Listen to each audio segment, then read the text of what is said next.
And here we are, back in the post-apocalypse.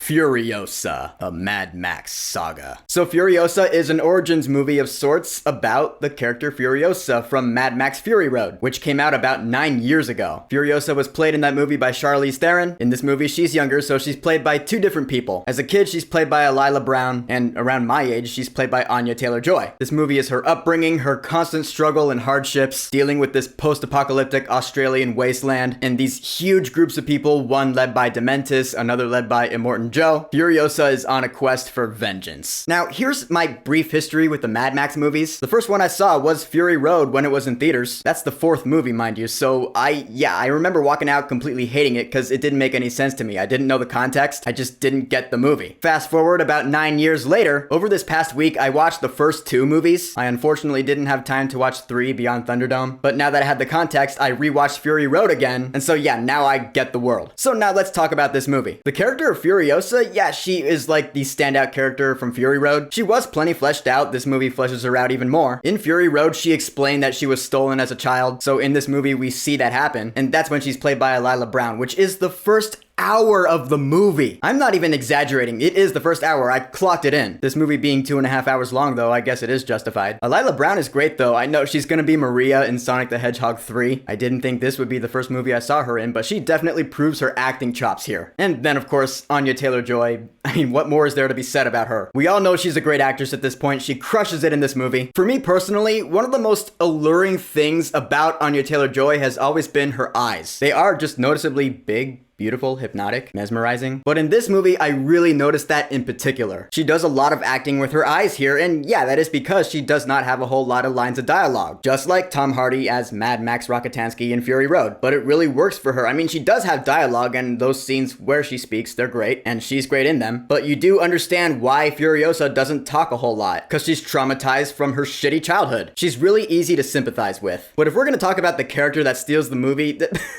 this is 2 for 2 now in new Mad Max movies, where the title character is not the one who steals the show. Furiosa stole the show in Mad Max Fury Road. Now here in Furiosa, a Mad Max saga, Chris Hemsworth as Dementis is the scene stealer.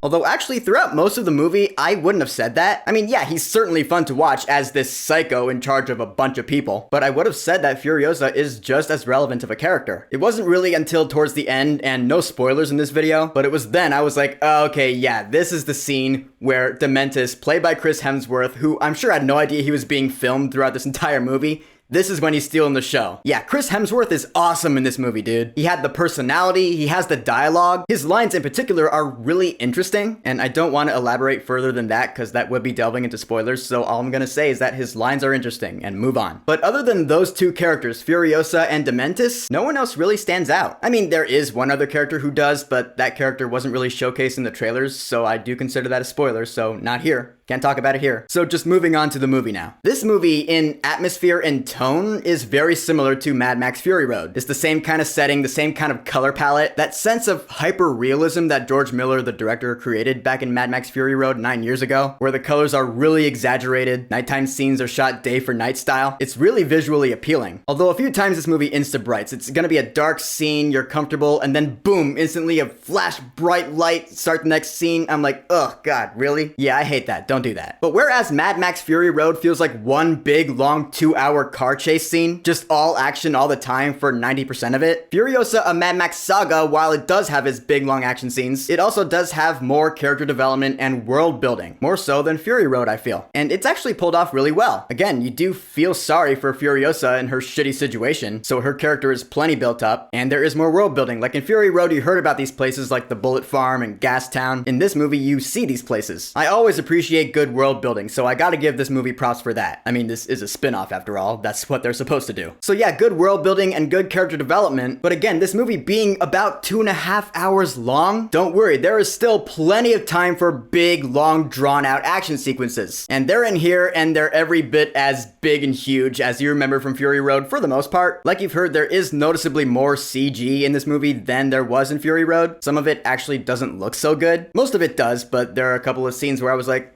that could have been cleaned up a bit. That was a bummer. But really, when it comes to these action sequences, this movie shares the same problem that I initially had with Fury Road, which is when these action sequences go on for so long, the story gets lost. I mean, granted, yeah, these action spectacles are super fun to watch. Are you kidding me? Big, crazy, twisted metal cars driving in the desert with flamethrowers and spikes and people shooting each other. Super cool to watch, even out of context. But at a point where these people have been chasing each other for what feels like 10, 15, 20 minutes, I'll eventually forget, like, why any of this is happening in the first place. I'll be like, wait a minute, who's chasing Furiosa and why again? Yeah, I've lost the plot. That actually happened to me in this movie. I grew numb. I'm like, okay, things are just happening on screen. Again, fun to watch, but I forgot the context because it's been going on for so long. That's just what happened to me. Maybe it won't happen to everyone. This is coming from someone who has not always been the biggest Mad Max fan. When it comes to post-apocalypse meets steampunk, which is what this is, that particular subgenre, that corner of fiction has never really been my thing. That's actually the reason I haven't watched and reviewed Fallout. I actually watched the first episode and a half of that show and I just couldn't get into it. I just wasn't interested. I mean, objectively, Furiosa as a movie is pretty cool. Good characters, good writing, great action. But I really don't think this movie had to be as long as it is. 2.5 hours, that's way too long for this. I checked my watch quite frequently because I was feeling that runtime. The score is really good though. It's composed by Tom Holkenborg, who also scored Mad Max Fury Road, along with a bunch of other things. And this is some pretty epic stuff right here, I'll tell ya. That same kind of big epic orchestral sound with the big drums and the low brass, that bomb.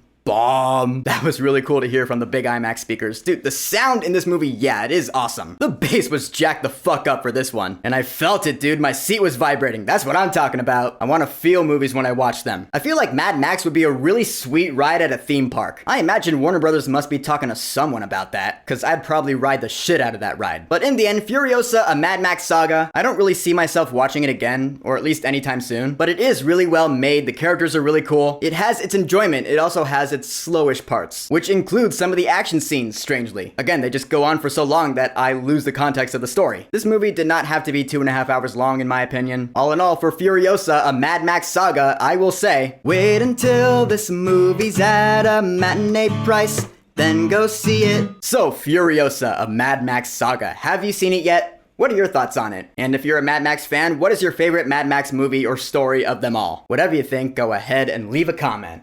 And of course, thank you for subscribing. Peace!